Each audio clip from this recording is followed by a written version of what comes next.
അസ്സലാമു അലൈക്കും വറഹ്മത്തുള്ളാഹി വബറകാതുഹു. ബിസ്മില്ലാഹിർ റഹ്മാനിർ റഹീം. അൽഹംദുലില്ലാഹി റബ്ബിൽ ആലമീൻ. അല്ലാഹുമ്മ സ്വല്ലി വസല്ലിം അലാ അബ്ദിക വറസൂലിക മുഹമ്മദിനിൽ അമീൻ വഅലാ ആലിഹി വഅസ്ഹാബിഹി അജ്മഈൻ.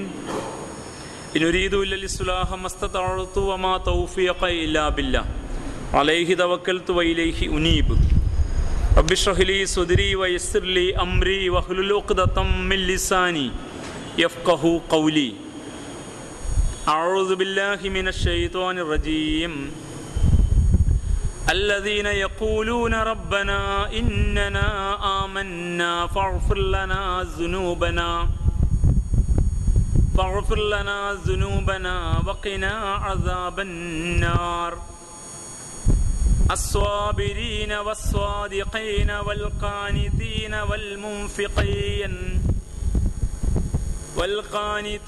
والمنفقين والمستغفرين بالأسحار. شهد الله أنه لا إله إلا هو والملائكة وأولو العلم قائما بالقسط. لا إله إلا هو العزيز الحكيم. إن الدين عند الله الإسلام وما اختلف الذين أوتوا الكتاب إلا من بعد ما جاءهم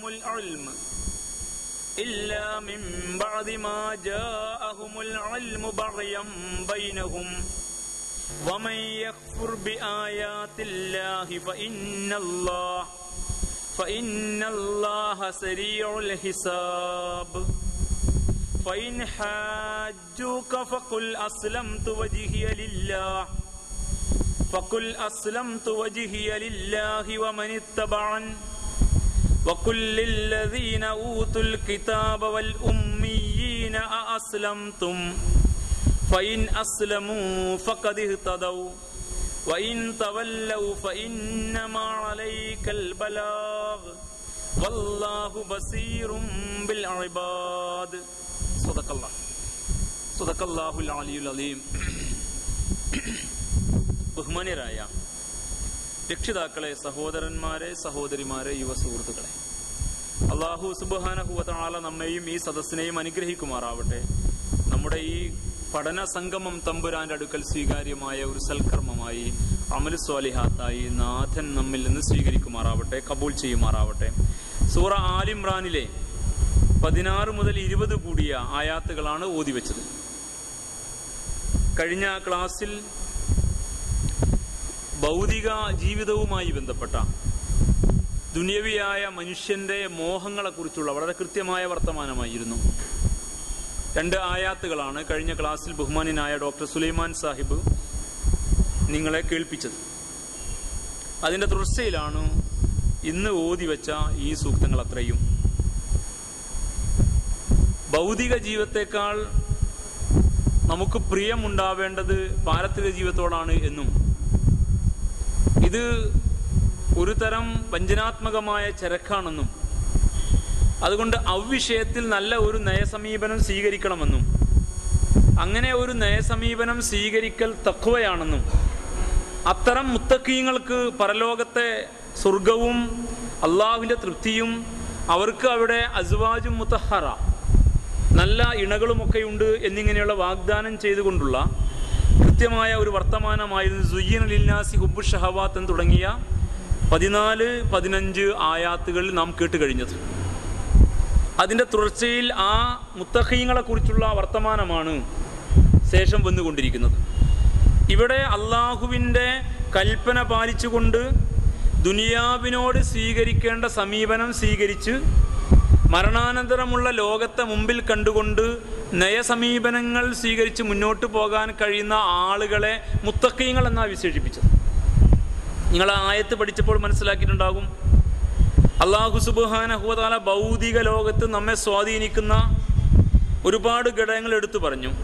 സ്ത്രീകൾ, മക്കൾ, സ്വർണത്തിൻ്റെയും വെള്ളിയുടെയും കൂമ്പാരങ്ങൾ അഥവാ കൂട്ടിവെക്കുന്ന ധനം, ആസ്തികൾ, അതുപോലെ തന്നെ നല്ല നല്ല കുതിരകൾ അഥവാ പുതിയ കാലഘട്ടത്തിലെ വാഹനങ്ങൾ, നല്ല നല്ല വാഹനങ്ങൾ, അതിനോടുള്ള കമ്പം, സ്നേഹം, അങ്ങനെ തുടങ്ങിയിട്ട് കൃഷിയിടങ്ങൾ, കന്നുകാലികൾ, സ്വത്തുക്കൾ, ഇതിനോടൊക്കെ വല്ലാത്ത ഒരു ത്വര ഭൗതിക ലോകത്ത് മനുഷ്യനെ സ്വാധീനിക്കുന്ന ഒന്നാണെന്നും ഈ സ്വത്തുക്കളെല്ലാം ഇപ്പറയുന്ന പെണ്ണുങ്ങളും സന്താനങ്ങളും സ്വത്തും ആസ്തിയും നല്ല വീടും നല്ല വാഹനവും അതെല്ലാം യഥാർത്ഥത്തിൽ തന്നെ മത്താഉൽ ഹയാത്തി ദുനിയ, ഈ ദുനിയാവിലെ ചില വിഭവങ്ങളും ചരക്കുകളും മാത്രമാണ്.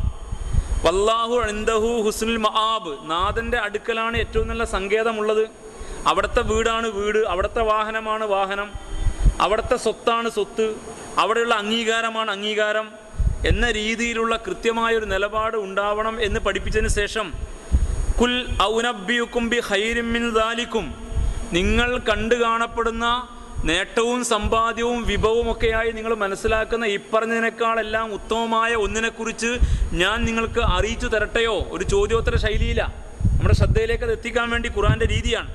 ലില്ലദീന തഖൗ ഇൻദ റബ്ബഹും ജന്നാത്തുൻ, അതുകൊണ്ട് ഈ വിഷയത്തിലെല്ലാം അള്ളാഹുവിൻ്റെ കൽപ്പന പാലിച്ച് ജീവിക്കുന്ന മുത്തഖീങ്ങൾ, ലില്ലദീന തഖൗ, തഖ്വ പാലിച്ച് ജീവിക്കുന്നവർ, അവർക്ക് ഇൻദ റബ്ബിഹിം ജന്നാത്ത്, അവരുടെ നാഥൻ്റെ അടുക്കൽ സ്വർഗങ്ങളുണ്ട്, തോട്ടങ്ങളുണ്ട്.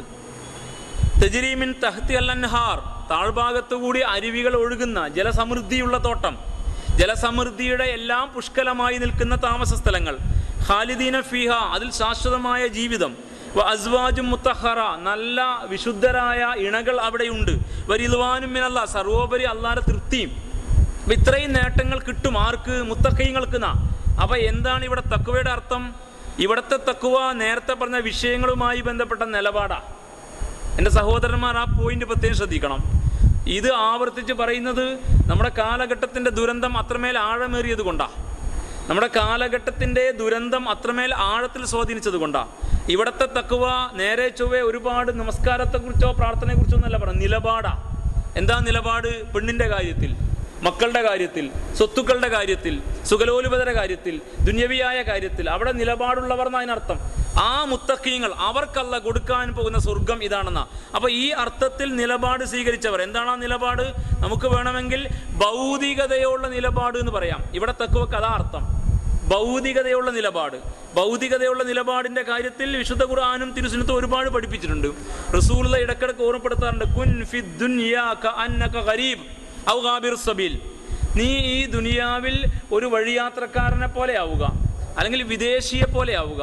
അഥവാ വിദേശി സ്വദേശത്തേക്ക് തിരിച്ചു പോകാൻ ആഗ്രഹിക്കുന്നത് പോലെ വഴിയാത്രക്കാരൻ്റെ യാത്രാ ഉദ്ദേശം പൂർത്തീകരിച്ച് തന്റെ ലക്ഷ്യസ്ഥാനത്തിലേക്ക് തിരിച്ചു മടങ്ങാൻ ആഗ്രഹിക്കുന്നത് പോലെ നിന്റെ പരലോകത്തിലേക്ക് തിരിച്ചു പോകാനുള്ളവനാണെന്ന ചിന്ത നിനക്കുണ്ടാവുക. ഇതൊരു തഖ്വയാണ്, അതൊരു തഖ്വേ. ആ നിലപാടുള്ളവന് ദുനിയാവിനോട് ഒരു പ്രത്യേകമായ കാഴ്ചപ്പാടാണ് ഉണ്ടാവുക. അല്ലാത്തവൻ വെട്ടിപ്പിടിക്കലിന്റെ രാഷ്ട്രീയമാണ് നടപ്പാക്കുക. അതാണ് വിഷയം. പിന്നെ റസൂലുള്ളാഹി ഈ സമൂഹത്തെ പഠിപ്പിച്ചു, വലാ തൻസ നസീബക മിനദ് ദുനിയ, ദുനിയാവിൽ ജീവിക്കണം, അതുകൊണ്ട് ഇവിടത്തെ വിഭവങ്ങളും നിന്റെ പങ്കും മറന്നു പോകാൻ പാടില്ല.